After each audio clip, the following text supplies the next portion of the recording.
Left hand right hand combination নিয়ে আমরা হয়তো খুব বেশি ভেবে ফেলছি। একটা জিনিস একটু মিস হয়ে যাচ্ছে, কালকে পার্থক্য কিন্তু টেনেছে দু দলের ফিল্ডিং।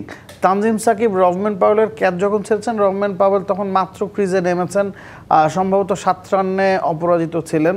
সেই পাওয়েলই কিন্তু ম্যাচটা টেনে নিয়ে গেছেন।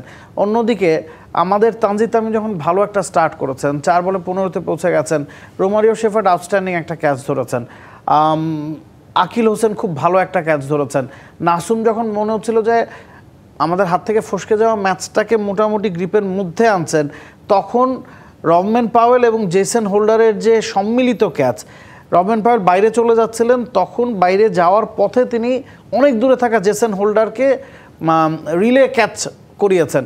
তো ওই জায়গায় 3টা অসাধারণ ক্যাচ কিন্তু কালকে ওয়েস্ট ইন্ডিজ ধরেছে।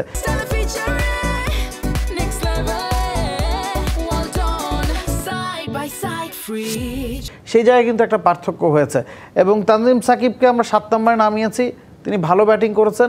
তবে ইজিয়ার নাম্বার 7 ব্যাটসম্যান, এই প্রশ্নটা আমার আছে।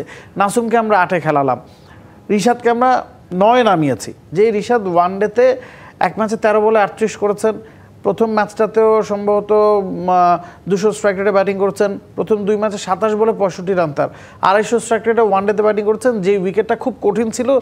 এবং রিশাদের ব্যাটিংয়ের কল্যাণে কিন্তু ওই 2টা ম্যাচে বাংলাদেশ কম্পিটিটিভ টোটাল দাঁড় করাতে পেরেছে। রিশাদকে আমরা 7-এ নামালাম না কেন বা 8-এ নামালাম না কেন? Left hand right hand combination নিয়ে আমরা হয়তো খুব বেশি ভেবে ফেলছি। এই জায়গায় আমার মনে হয় যে একটু অন্যভাবে চিন্তা করে দেখা যেতে পারে।